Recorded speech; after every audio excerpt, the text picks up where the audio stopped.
الحمد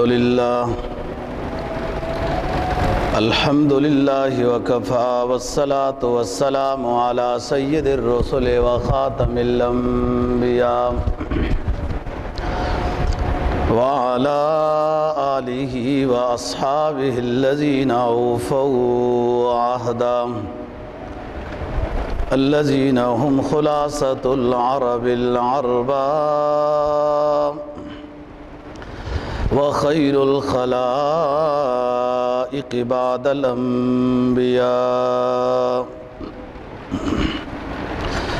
أما بعد فأعوذ بالله من الشيطان الرجيم بسم الله الرحمن الرحيم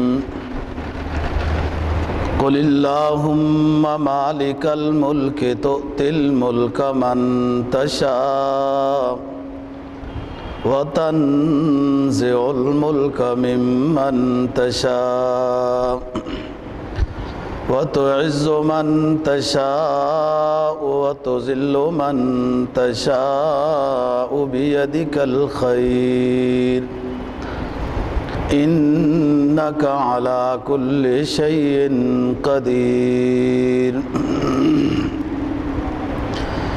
تولج الليل في النهار وتولج النهار في الليل وتخرج الحي من الميت وتخرج الميت من الحي وترزق من تشاء بغير حساب قال النبي صلى الله عليه وسلم اللهم ثبته واجعله هاديا مهديا صدق الله العظيم وصدق رسوله النبي الأمي الكريم ونحن على ذلك لمن الشاهدين والشاكرين والحمد لله رب العالمين۔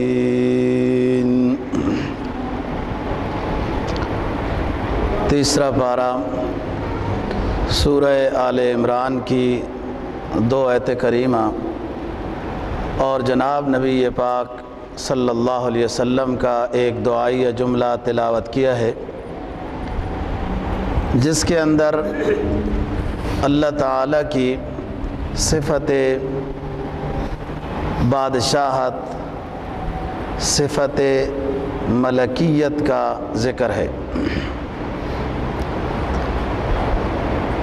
اللہ رب العزت تمام صفات حسنات کے حامل ہیں، اور جس خوبی کو اللہ تعالیٰ نے دنیا میں بھیجا ہے وہ حقیقت میں اللہ تعالیٰ کی صفت کی تجلی کا عکس ہوتا ہے۔ اللہ رب العزت نے پھر جس کو چاہا عزت سے نوازا، اور جس کو چاہا اس سے عزت چھین لی، یہ اسی کے قبضے میں ہے۔ جب روم کے راہبوں کو یہ پتہ چلا کہ جو مدینہ طیبہ میں نبی خاتم النبیین صلی اللہ علیہ وسلم قیام پذیر ہیں، ان کے ماننے والوں میں اضافہ ہو رہا ہے، ان کی عزت میں اضافہ ہو رہا ہے، اور آپ کے معجزات اور آپ کے کارنامے مخالف کو ساکت کر دیتے ہیں، تو متعصبانہ طور پر رومی راہبوں نے رسول اکرم صلی اللہ علیہ وسلم کے ساتھ مناظرہ اور مباہلہ کرنے کی کوشش کی اور پیغام بھی بھیجا، جس پر کرز بن علقمہ اور اس کے رشتہ دار پہل پہل تھے۔ مناظرہ اور مباہلہ تو نہ کر سکے کہ انہی راہبوں میں سے ایک راہب نے ان کو منع کر دیا تھا کہ یہ برحق نبی ہے، اگر آپ لوگ مناظرہ یا مباہلہ کرو گے تو جل جاؤ گے۔ اسی پر قرآن مجید کی یہ آیت دلالت کر رہی ہے جو نبی پاک صلی اللہ علیہ وسلم پر نازل ہوئی، قُلْ تَعَالَوْا نَدْعُ أَبْنَاءَنَا وَأَبْنَاءَكُمْ وَنِسَاءَنَا وَنِسَاءَكُمْ وَأَنفُسَنَا وَأَنفُسَكُمْ ثُمَّ نَبْتَهِلْ فَنَجْعَلْ لَعْنَةَ اللَّهِ عَلَى الْكَاذِبِينَ، کہ آپ کو حکم ہوا کہ آپ بھی اپنے ساتھ چند افراد کو لے لیں اور وہ بھی لے کر آئیں، دونوں دعا یا بد دعا کرتے ہیں، جو حق پر ہوگا باقی رہے گا، جو باطل پہ ہوگا ختم ہو جائے گا۔ یہ آیت نازل ہوئی 3 پارے کی، سورہ آل عمران کی۔ مدینہ کے قریب پہنچ کر وہ مناظرے اور مباہلے کے لیے پھر تیار نہ ہوئے اور ہار مان لی، لیکن اتنی بات یہ کہنے لگے کہ آج تک تو انبیاء علیہ الصلوۃ والسلام شام کے علاقے سے مبعوث ہوئے، فلسطین کے علاقے سے مبعوث ہوئے، حجاز سے تو کوئی نبی نہیں آیا۔ پھر ہماری پرانی وراثت چلی آ رہی ہے نبوت کی، جس پر قرآن مجید نے یہود و نصارہ کی بات کرتے ہوئے یہ کہا کہ وہ کہتے تھے نحن ابناء اللہ و احباؤ، کہ ہم اللہ کی اولاد میں سے ہیں، اللہ کے محبوب بندے ہیں، اللہ نے وراثت بنی اسرائیل میں سے ہی رکھی ہے، یوں باتیں کہتے تھے۔ تو آپ کی نبوت پر حسد کرتے ہوئے یہ کہنے لگے کہ آج تک تو نبوت کا سلسلہ شام اور فلسطین یا عراق میں رہا ہے، حجاز سے تو کوئی نبی نہیں آیا۔ اگر حضرت ابراہیم علیہ السلام کی بات ہے یا اسماعیل علیہ السلام کی بات ہے تو وہ بھی حجاز میں ہجرت کر کے آباد ہوئے ہیں، گئے تو عراق سے ہیں۔ تو حسد کرنے لگے آپ صلی اللہ علیہ وسلم پر، جس پر یہ آیت کریمہ بھی نازل ہوئی کہ اے نبی آپ فرما دیجئے اللہم مالک الملک تؤتی الملک من تشاء وتنزع الملک ممن تشاء وتعز من تشاء وتذل من تشاء بیدک الخیر انک علی کل شیء قدیر۔ اے نبی آپ فرما دیجئے کہ اللہ ہے بادشاہوں کا بادشاہ، تمام سلطنت کا بادشاہ اللہ ہے۔ تؤتی الملک من تشاء، اے اللہ تو جسے چاہتا ہے بادشاہت دیتا ہے، وتنزع الملک ممن تشاء، اور تو جس سے چاہتا ہے بادشاہت چھین لیتا ہے۔ اللہم مالک الملک تؤتی الملک من تشاء وتنزع الملک ممن تشاء وتعز من تشاء وتذل من تشاء، اے اللہ تو جسے چاہتا ہے عزت سے نوازتا ہے اور جسے چاہتا ہے ذلیل کر دیتا ہے۔ بیدک الخیر انک علی کل شیء قدیر، آپ کے قبضے میں ہے، آپ کے قبضے میں ہے خیر، اور بلا شبہ آپ ہر چیز پر قادر ہیں۔ حالانکہ شر بھی اللہ کے قبضے میں ہے، لیکن شر کی نسبت الی اللہ بے ادبی ہے۔ اللہ خالق خیر بھی ہے، خالق شر بھی ہے، لیکن یہاں پر بیدک الخیر فرمایا کہ اے اللہ آپ کے قبضے میں ہے خیر اور بھلائیاں، خوبیاں، نعمتیں سب، شر نہیں فرمایا، یعنی بے ادبی ہے نسبت الی اللہ، خالق تو شر کا بھی اللہ ہی ہے۔ انک علی کل شیء قدیر، اور آگے فرما دیا کہ آپ ہر چیز پر قادر ہیں۔ تولج اللیل فی النہار وتولج النہار فی اللیل،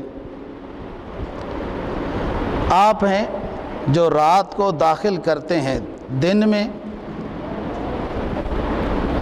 اور آپ ہیں جو دن کو داخل کرتے ہیں رات میں، اور آپ ہیں جو مردے سے زندہ پیدا کرتے ہیں اور زندے سے مردہ پیدا کرتے ہیں، اور آپ ہیں جسے چاہتے ہیں رزق بغیر حساب کے دے دیتے ہیں، ترزق من تشاء بغیر حساب۔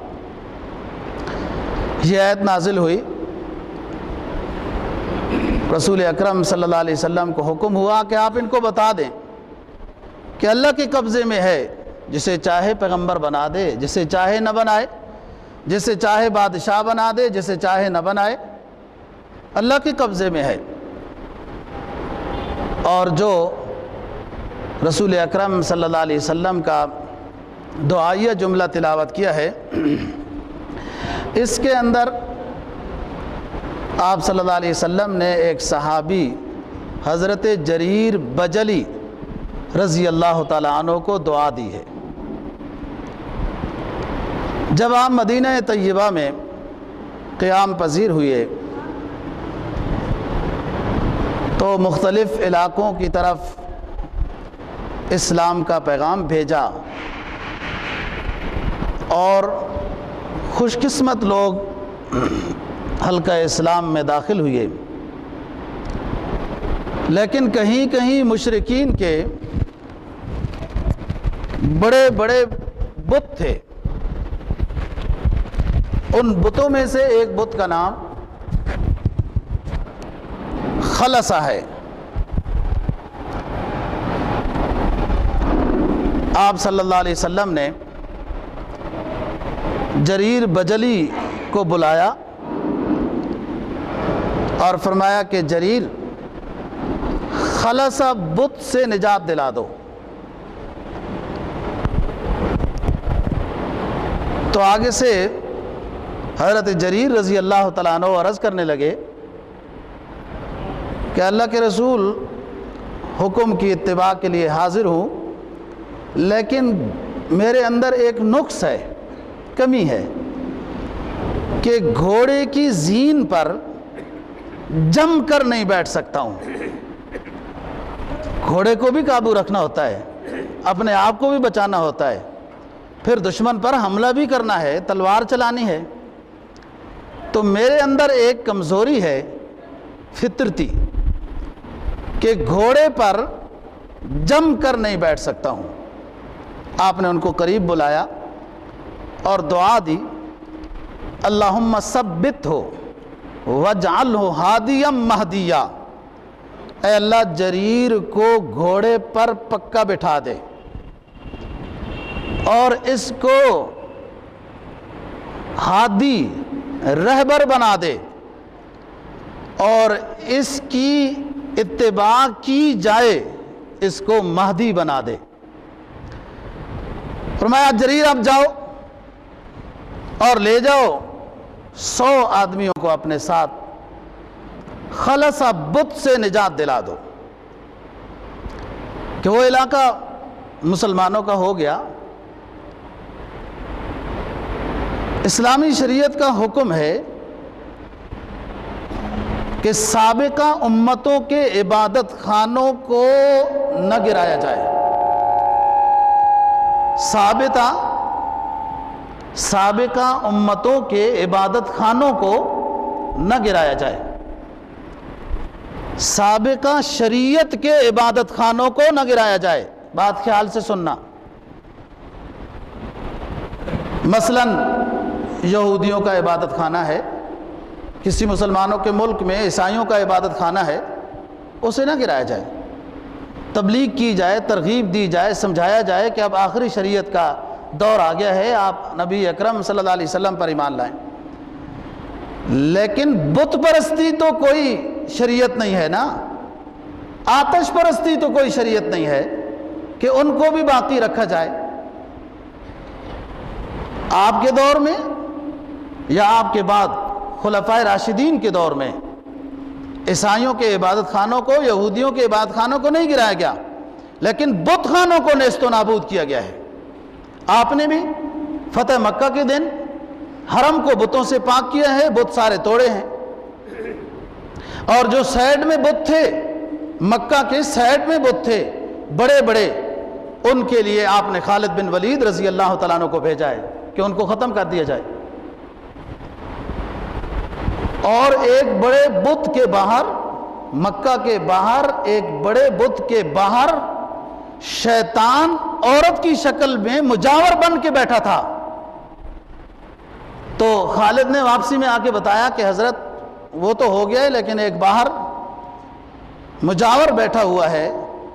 فرمایا عورت کی شکل میں ہے؟ عرض کیا خالد نے کہ حضور عورت کی شکل میں ہے۔ کہا اس کو ختم کر کے آنا ہے، اس کو قتل کر کے آنا ہے، بت خانے کو بھی ختم کرنا ہے، مجاور کو بھی ختم کرنا ہے۔ ان کو چلانے والے جب وہ ختم نہیں ہوگے وہ دوبارہ تعمیر کر لیں گے، پتھر سے بت بنانا کیا مشکل ہے؟ تو آپ نے حضرت جریر بجلی رضی اللہ تعالیٰ عنہ کو بھیجا کہ خلصہ بت کو ختم کر دیں۔ میں یہ کہہ رہا ہوں کہ سابقہ شریعت کے عبادت خانوں کو گرانے کی اجازت نہیں، لیکن سابقہ شریعت تو ہو۔ بت خانے کی شریعت کون سے آسمان سے آئی؟ بتوں کی عبادت کی شریعت کون سے آسمانوں سے آئی ہے؟ یہ تو شرک ہے سراسر۔ طالبان نے جب بت کو گرایا تھا، توڑا تھا، تباہ کیا تھا، تو پوری دنیا میں غوغا مچ گیا۔ مچ جائے نہ مچ جاتا ہے تو آپ صلی اللہ علیہ وسلم کی سنت تو یہی ہے کہ بتوں کو گرایا جاتا ہے، توڑا جاتا ہے، تبھی شرک کے اڈے ختم ہو تو شرک ختم ہوگا۔ تو یہ دعا آپ نے فرمائی اللہم ثبتہ واجعلہ ہادیا مہدیا۔ اے اللہ جریر کو گھوڑے پر پکا بٹھا دے اور اس کو رہبر بنا دے، اور اس درجے کا رہبر بنا کہ لوگ اس کی پیروی کریں۔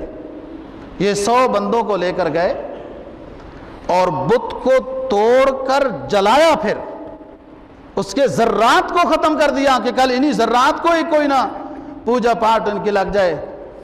لکڑیاں جلا کر خاک اوپر ملتے ہیں نا، کبھی دیکھا ہے آپ نے؟ لکڑیاں جلا کر خاک اوپر ملتے ہیں تبرک کے طور پہ۔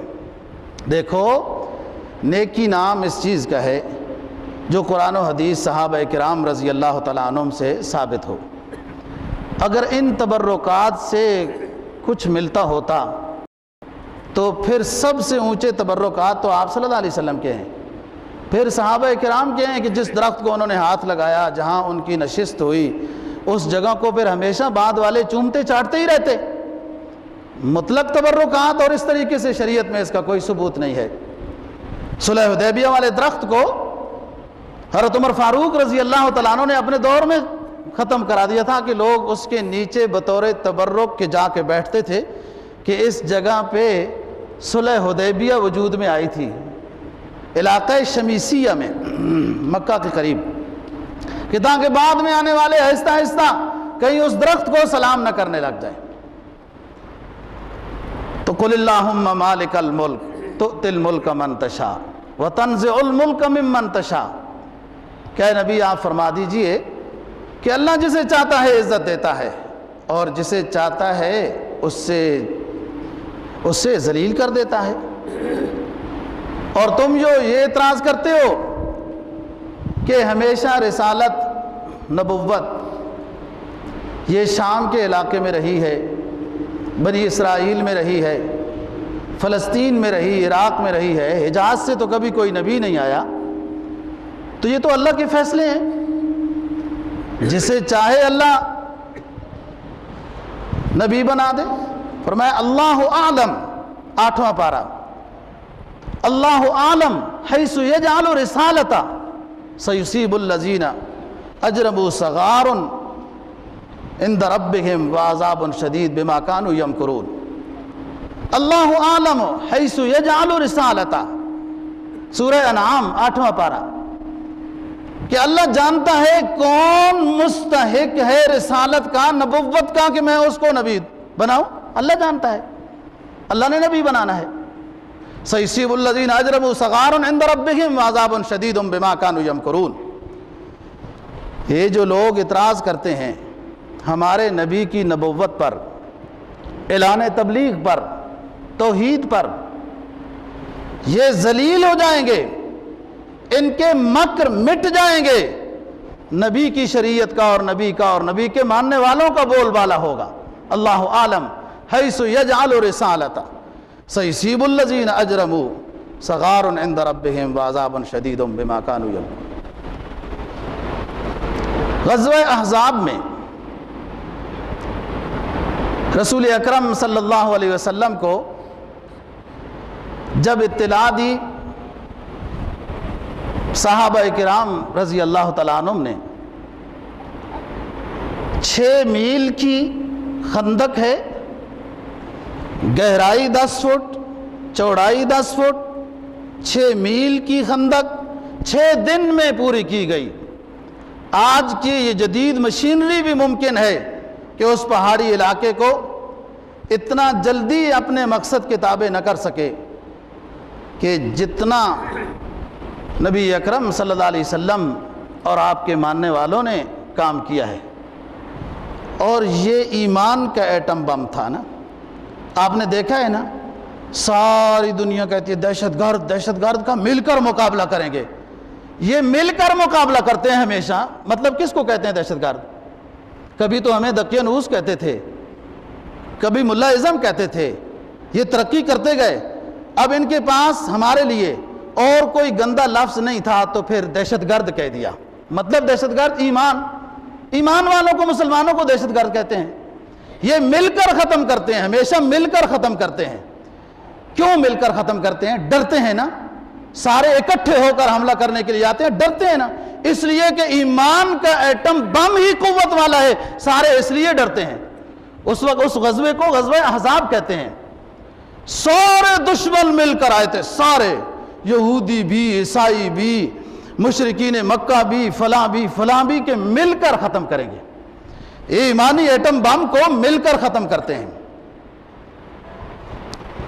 یہ الگ بات ہے کہ ان کے حافظے کمزور ہیں، ختم خود ہو جاتے ہیں، لیکن شیطان ہے نا، دھمکی دیتا رہتا ہے۔ آپ کو پتہ چلا کہ یہ مل کر ختم کرنے آ رہے ہیں، مشورہ ہوا، خندق کھودی گئی، آپ نے دعا فرمائی، اللہم مجر السحاب ومنزل الکتاب وحازم الاحزاب، اللہم حازمہم وانصرنا علیہم، اللہم مجر السحاب، اے بادلوں کے چلانے والے رب، منزل الکتاب، مجھ پہ آخری کتاب نازل کرنے والے رب، حازم الاحزاب، کفر کے لشکروں کو شکست دینے والے رب، میری دعا اور درخواست یہ ہے، حازم، اللہم حازمہم، ان ساری جماعتوں کو اس جگہ پر شکست دے دے، وانصرنا علیہم، اور ہمیں نصرت سے نواز، ان کو شکست سے سامنا کرا، ہمیں فتح اور نصرت سے نواز۔ دعا کے بعد رسول اللہ صلی اللہ علیہ وسلم نے یہ آیت پڑھی، اللہم مالک الملک تؤتی الملک من تشاء وتنزع الملک ممن تشاء وتعز من تشاء وتذل من تشاء بیدک الخیر انک علی کل شیء قدیر۔ اے اللہ تو ہی بادشاہت عطا کرنے والا ہے، تو ہی عزت عطا کرنے والا ہے، تو ہی نبوت بھی عطا کرنے والا ہے، اور تو ہی نصرت اور فتح بھی عطا کرنے والا ہے۔ آپ نے ہی ہمیں مجھے خاتم النبیین بنایا ہے، میری شریعت کو رہتی دنیا پہ آپ نے بسانا ہے۔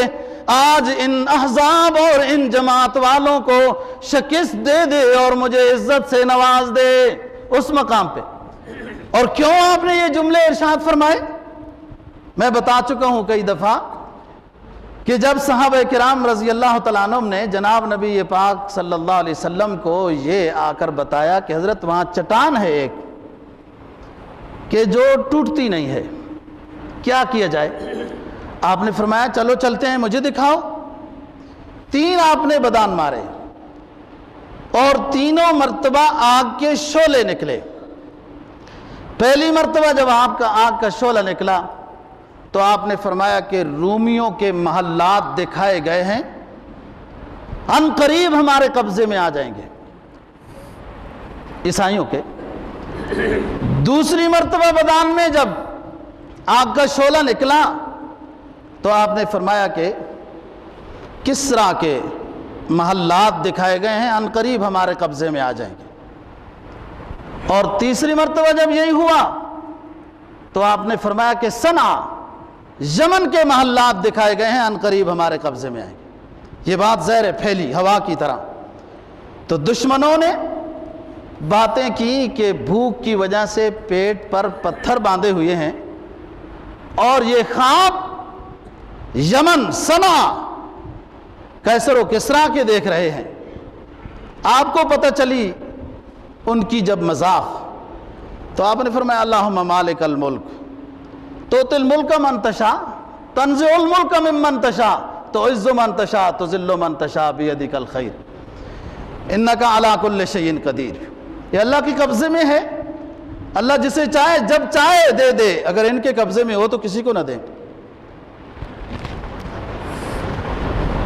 قرآن مجید کی آیت نازل ہو گئی، فرمایا اَيَقْسِمُونَ رَحْمَةَ رَبِّكَ اَهُمْ يَقْسِمُونَ رَحْمَةَ رَبِّكَ نَحْنُ قَسَمْنَا بَيْنَهُمْ مَعِيشَتَهُمْ فِي الْحَيَاةِ الدُّنْيَا وَفِي الْآخِرَةِ اَهُمْ يَقْسِمُونَ رَحْمَةَ رَبِّكَ نَحْنُ قَسَمْنَا بَيْنَهُمْ مَعِيشَتَهُمْ، کیا ان کے قبضے میں ہے رحمت کو تقسیم کرنا یا ہم تقسیم کرنے والے ہیں؟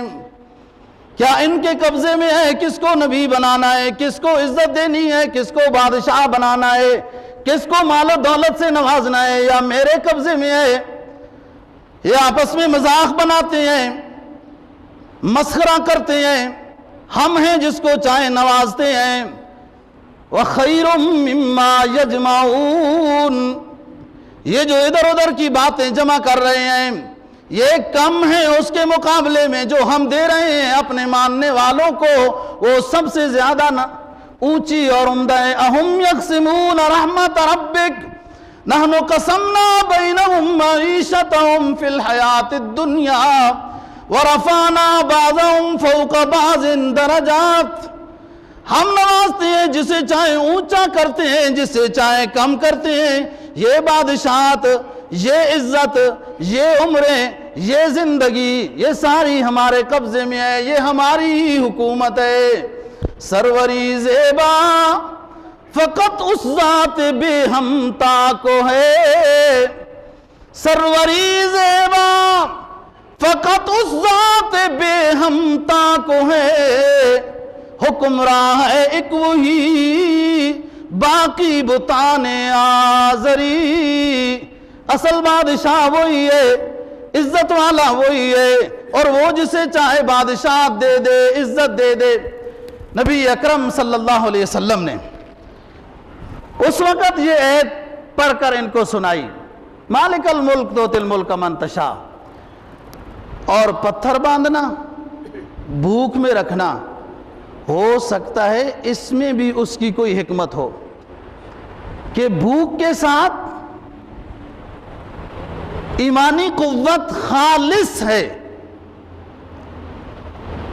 شکم سیری کے ساتھ کچھ غذا کی بھی قوت ہے نا، تو پھر نسبت تقسیم ہوئی کہ قوت حاصل کرنی ہے ایمان سے اور قوت حاصل کرنی ہے کچھ غذا سے، تو گویا جہاد کا کام کیا جا رہا ہے اور اس میں قوت ایمانی بھی ہے، قوت غذائی بھی ہے۔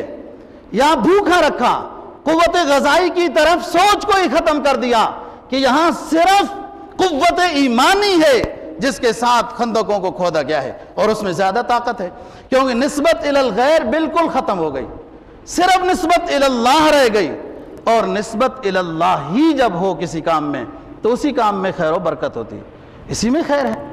یعنی جب چاہے رسول اللہ صلی اللہ علیہ وسلم کو اللہ پاک معجزے دینا تو تھوڑا سا آٹا، ابھی اسی غزوے میں تھوڑی دیر کے بعد ہزاروں نے کھانا کھا لیا، تو اللہ کی مشیت ہے، اسی میں کوئی خیر ہے، اسی میں کوئی حکمت ہے۔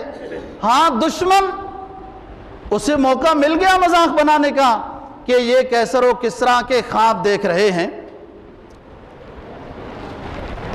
کیسر و کسریٰ کے خواب دیکھ رہے ہیں، اور بھوک کی وجہ سے پیٹ پر پتھر باندھے ہوئے ہیں۔ یہاں پر ایک سبق حاصل کرنا ہے ہم نے، وہ سبق یہ ہے کہ دنیاوی عزت،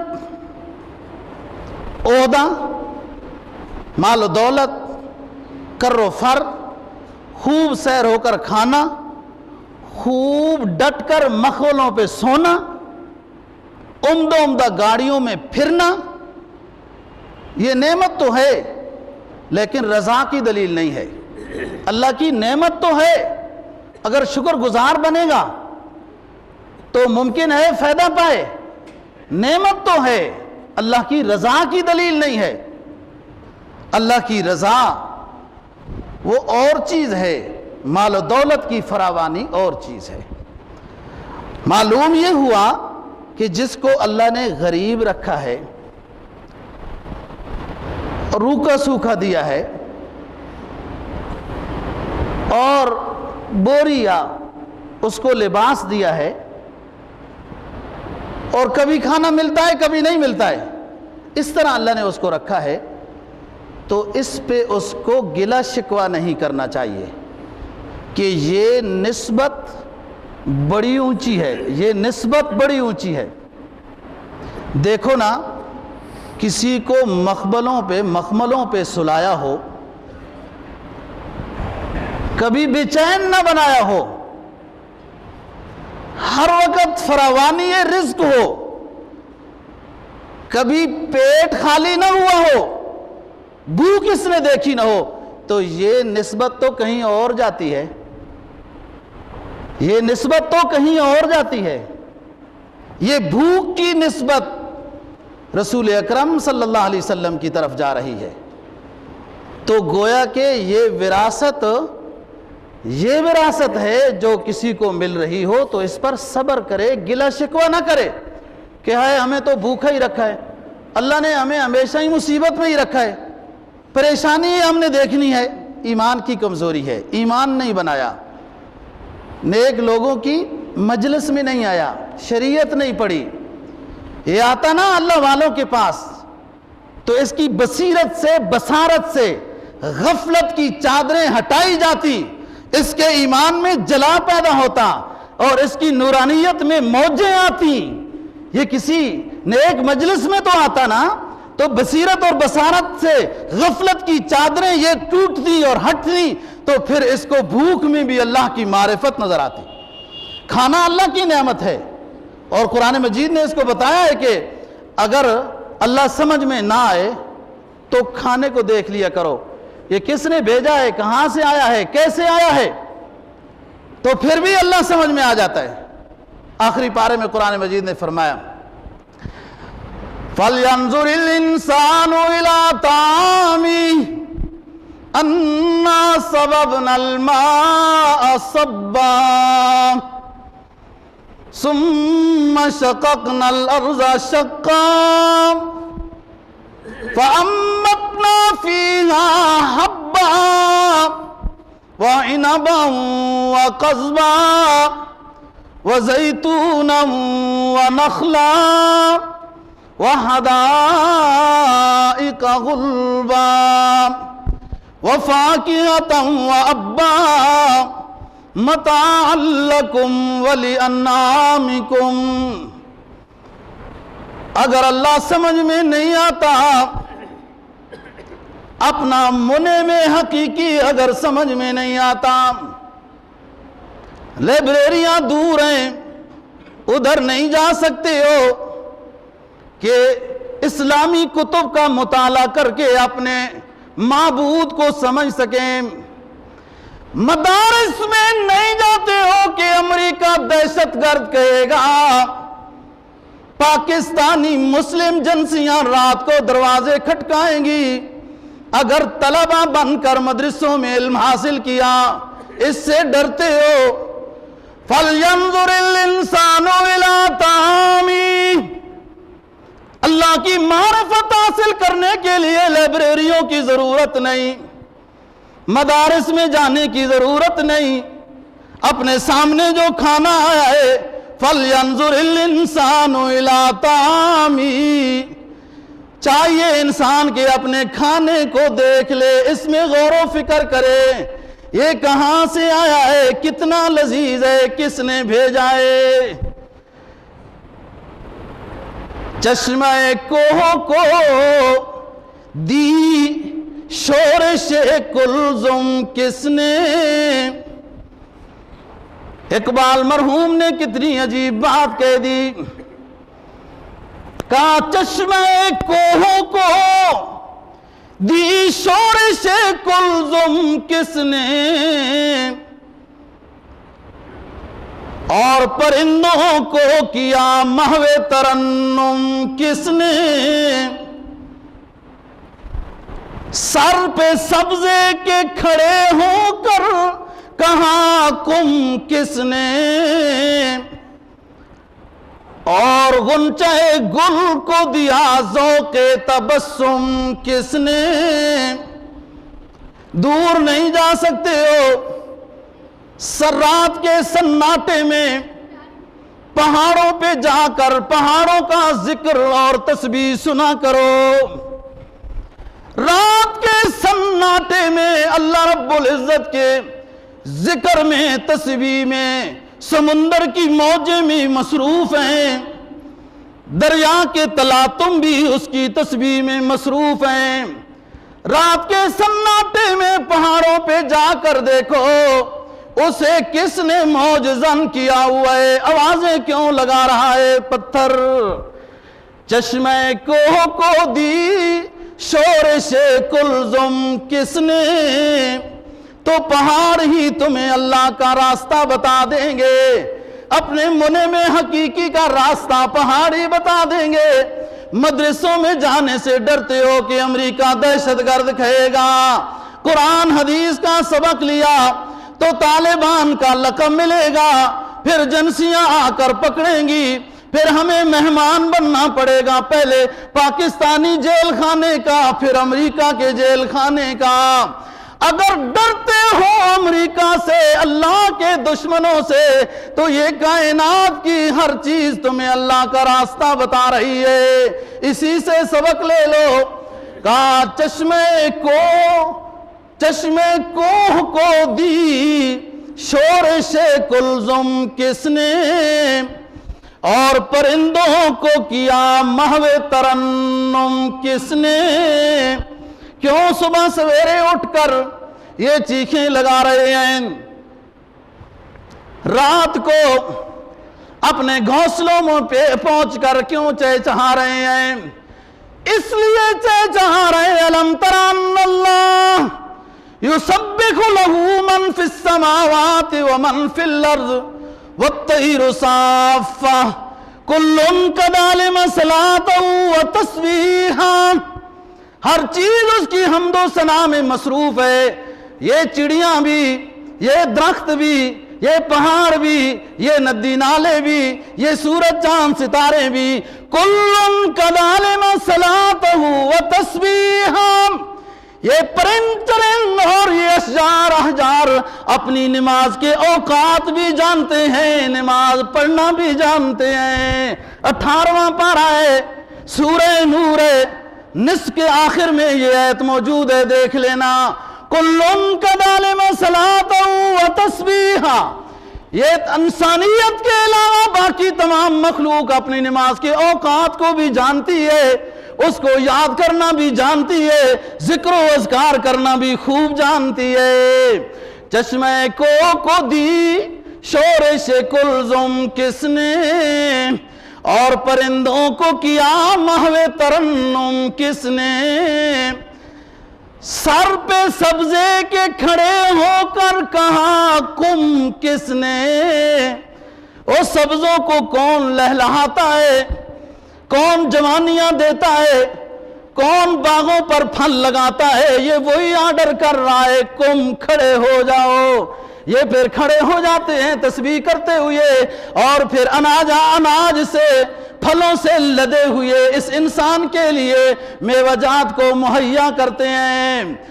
سر پہ سبزے کے کھڑے ہو کر کہا کم کس نے، اور غنچہ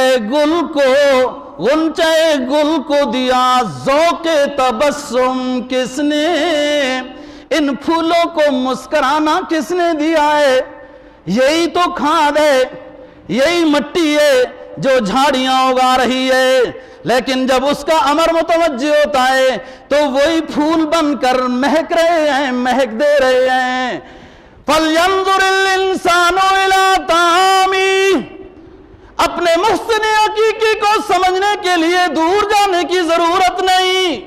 فَلْيَنْظُرِ الْإِنسَانُ إِلَىٰ طَعَامِهِ، اپنے کھانے کو دیکھ، کتنی مشینری اس میں مصروف رہی ہے، تب جا کر یہ گندم کی روٹی اے مسلم آپ کے سامنے دسترخوان پہ رکھی گئی۔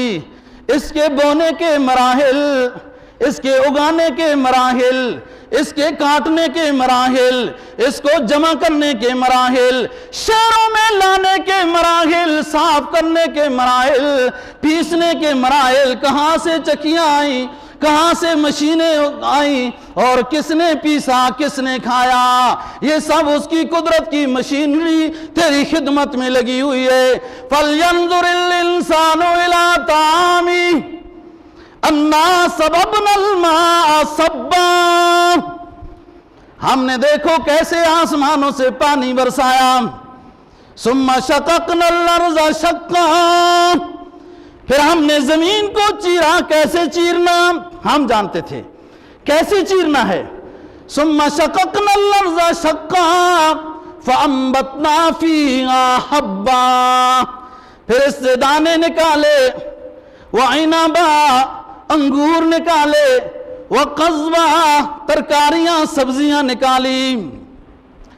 اَنَّا صَبَبْنَا الْمَاءَ صَبًّا ثُمَّ شَقَقْنَا الْأَرْضَ شَقًّا فَأَنبَتْنَا فِيهَا حَبًّا وَعِنَبًا وَقَضْبًا وَزَيْتُونًا وَنَخْلًا، اس میں جنتی میوے زیتون بھی دنیا میں ہم نے اگائے، وَنَخْلًا اور کھجور کو بھی اگایا، وَنَخْلًا عِنَبًا وَقَضْبًا وَزَيْتُونًا وَنَخْلًا وَحَدَائِقَ غُلْبًا، اور بڑے گھنے گھنے ٹھنڈی چھاؤں والے باغات بھی ہم نے اگائے، اور جانوروں کے لیے چارے بھی اگائے۔ مَتَاعًا لَكُمْ وَلِأَنْعَامِكُمْ، یہ نعمت ہے، یہ ساز و سامان ہے اے انسانوں تمہارے لیے اور تمہارے چوپایوں کے لیے۔ تو اللہ رب العزت نے یہاں کھانے کی طرف دعوت فکر دی ہے کہ انسان اپنے محسن کو نہ بھولے، اور جاہل ہو کر بھی وہ اللہ کو پہچان سکتا ہے۔ کسی علاقے میں پرانے زمانے میں جب گندم کی کاشت کی جاتی تھی تو میں نے ایک کسان کو دیکھا، وہ جھولی بھر کر نا بیج اندر رکھ کر وہ یوں نہیں پھینکتا تھا، وہ یوں پھینکتا تھا، پیچھے کی طرف پھینکتا تھا، کہ یہ اللہ نے کرنا ہے، جہاں اگانا ہے جہاں پھینکنا ہے، اور اسی کی مرضی سے اس نے اگنا ہے۔ اسی وجہ سے بعض دیہاتی کسانوں کا ایمان زیادہ مضبوط ہوتا ہے کہ یہ سب کچھ اسی کے قبضے میں ہے۔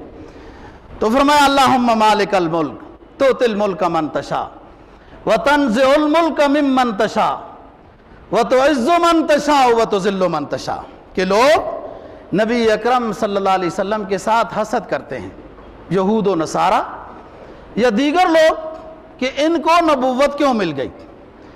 کسی کی نعمت پر جلنے سے نقصان جلنے والے کا ہے، خود ختم ہو جائے گا، اسے تو اللہ نواز رہا ہے، ایک تو اس کو نعمت مل رہی ہے نا، اس وجہ سے وہ نوازا ہوا ہے، اور دوسرا ادھر حسد کرنے والے، غیبت کرنے والوں کا ثواب اس کو مل رہا ہے، اس کو دوہرا فائدہ ہو رہا ہے۔ اللہ نے رسول اکرم صلی اللہ علیہ وسلم کو نوازنا ہے، آپ خاتم النبیین ہیں۔ حضرت اسامہ بن زید رضی اللہ تعالیٰ عنہ مشہور صحابی ہیں اور غلام تھے، آپ کو پیار تھا، اور یہ وہی اسامہ ہے کہ آپ نے مرض الوفات میں جن کو امیر لشکر جہاد مقرر کیا تھا، جبکہ اس وقت حضرت ابو بکر، حضرت عمر، حضرت عثمان، حضرت علی رضی اللہ تعالیٰ عنہما اور دیگر کئی صحابہ کرام بڑے موجود تھے، لیکن آپ نے ایک کو امیر مقرر کر دیا، سب خاموش ہیں، خوش ہیں، راضی ہیں، یہی تو اتباع ہے، اسی کو شریعت کہتے ہیں۔ حضرت خالد بن ولید رضی اللہ تعالیٰ عنہ کو غزوہ تبوک میں، غزوہ موتا میں ٹوپی گم ہو گئی تھی اور بڑی پرانی تھی، ٹوپی گم ہو گئی اور ڈھونڈ رہے ہیں، پھر مل بھی گئی۔ تو کسی نے پوچھا کہ خالد کیا بات ہے، اس ٹوپی کو ڈھونڈنے میں اتنا وقت خرچ کر دیا جو اپنی مدت عمر پوری کر چکی ہے۔ انہوں نے کہا تمہیں کیا خبر، اس ٹوپی میں بڑی قیمتی ہیرا ہے، جناب نبی پاک صلی اللہ علیہ وسلم کے سر مبارک کی زلفوں کے چند بال ہیں، اسی کی برکت سے تو خالد کے ساتھ اللہ نے فتح کے فیصلے کیے۔ میں جدھر جاتا ہوں نبی کے بالوں کا واسطہ دے کے اللہ سے دعا کرتا ہوں۔ لوگوں میں یہ نظریہ قائم ہو گیا تھا کہ خالد ہوگا تو فتح ہے، خالد نہیں تو فتح نہیں۔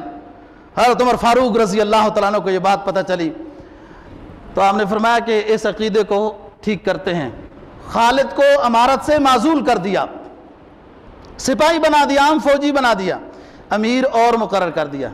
بعض لوگوں نے کچھ شکوہ سمجھ لیں یا بات کی کہ خالد یہ تو بڑے دکھ کی بات ہے کہ آپ کو امارت سے زائل کر دیا حضرت عمر فاروق رضی اللہ تعالیٰ عنہ نے۔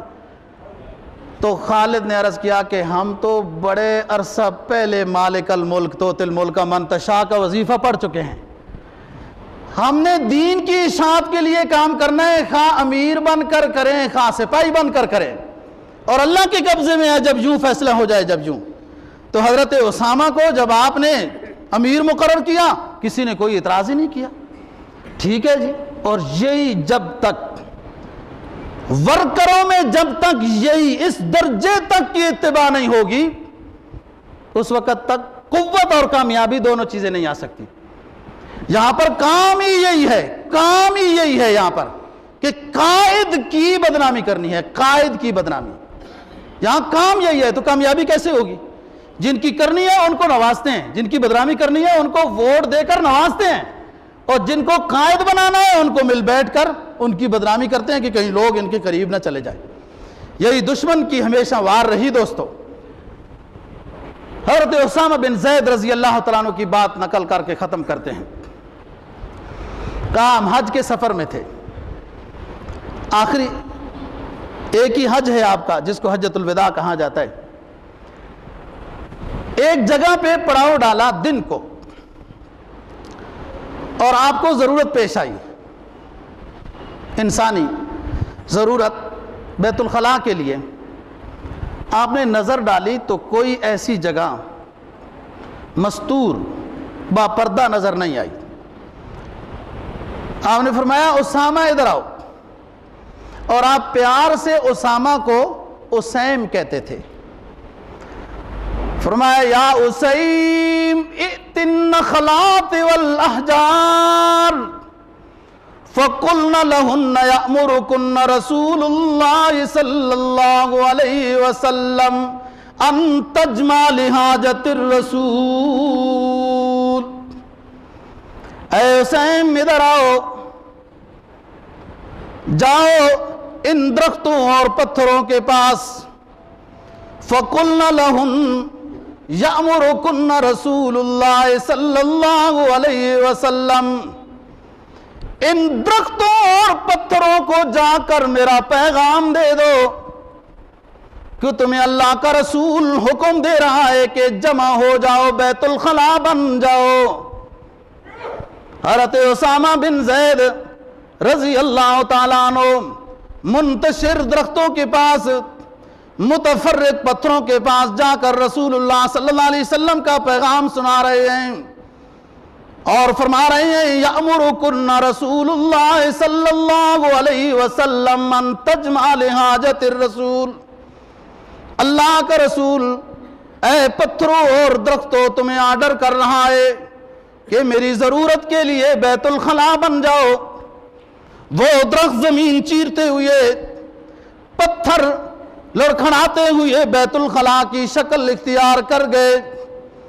رسول اللہ صلی اللہ علیہ وسلم جب حاجت سے فارغ ہو کر اپنے قافلے کی طرف تشریف لائے، فرمایا جاؤ حسین ان کو اب میرا آرڈر سنا دو کہ ان ترجع الی مکانہا، جاؤ ان درختوں اور ان پتھروں کے پاس اور انہیں حکم دو اللہ کے رسول کا کہ اپنی اپنی جگہوں پہ واپس چلے جاؤ۔ چنانچہ حضرت اسامہ بن زید رضی اللہ تعالیٰ عنہ نے جب ان درختوں کو، ان پتھروں کو رسول اللہ صلی اللہ علیہ وسلم کی واپسی کا پیغام سنایا تو یہ پھر لڑکھڑاتے ہوئے اپنی جگہ پہ واپس ہو گئے۔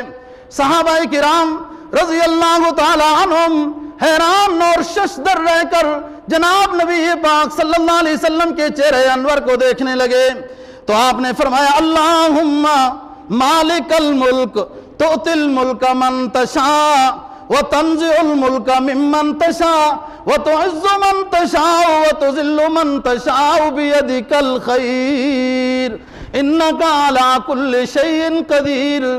میرے رب نے چاہا جس کو نوازنا تو رب نے چاہا مجھ یتیم کو پیغمبر امام الانبیاء سرکار دو جہاں بنانا، اسی نے مجھے ان عزتوں سے نوازا ہے اور اسی کا میں شکر گزار پیغمبر ہوں۔ اللہ رب العزت ہمیں سچی عقیدت نبی پاک صلی اللہ علیہ وسلم کے ساتھ نصیب فرمائے۔